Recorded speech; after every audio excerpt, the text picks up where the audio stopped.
Pemirsa, Sekretaris Daerah Kota Palembang Ratu Dewa meninjau warga Selat Punai Gandus untuk mendengarkan keluhan masyarakat, sekaligus memberikan bantuan berupa beras kepada masyarakat.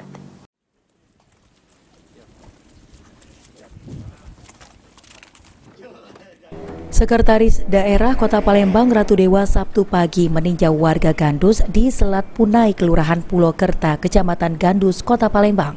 Kedatangan Sekda Ratu Dewa guna meninjau warga yang terkena dampak dari debu batu bara dan guna mendengarkan keluhan warga mulai dari kesehatan, pertanian, batas wilayah hingga lampu jalan.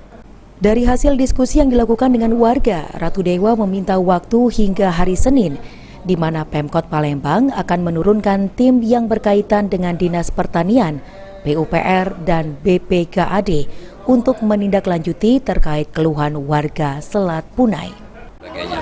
Untuk itu progresnya saya minta waktu sampai Senin akan saya turunkan tim, baik itu yang berkaitan dengan Dinas Pertanian dan juga dari PUPR dan juga dari Perkimtan, karena ini permasalahannya adalah menyangkut batas wilayah ya. Nanti juga dari BPKAD juga saya turunkan karena kaitannya dengan masalah aset. Artinya keterpaduan ini harus saya rapatkan karena harus ada notulensi, karena ini berkaitan dengan dampak hukum dan lain sebagainya, benar-benar harus komprehensif sehingga solusi yang terbaik nanti akan segera kita tindak lanjuti, dan saya akan libatkan teman-teman dari Yayasan Bantuan Hukum yang tahu persis kronologis di sini, dan juga teman-teman dari Ikatan Warga Gandus juga tahu persis di sini. Juga Pak Camat sebagai penguasa daerah wilayah di sini akan saya ajak musyawarah bersama, rapat bersama, sehingga ada solusi konkret nanti dari pemerintah kota dalam menyikapi persoalan atas aspirasi yang disampaikan warga setempat tadi. Saya kira itu. Izin Pak.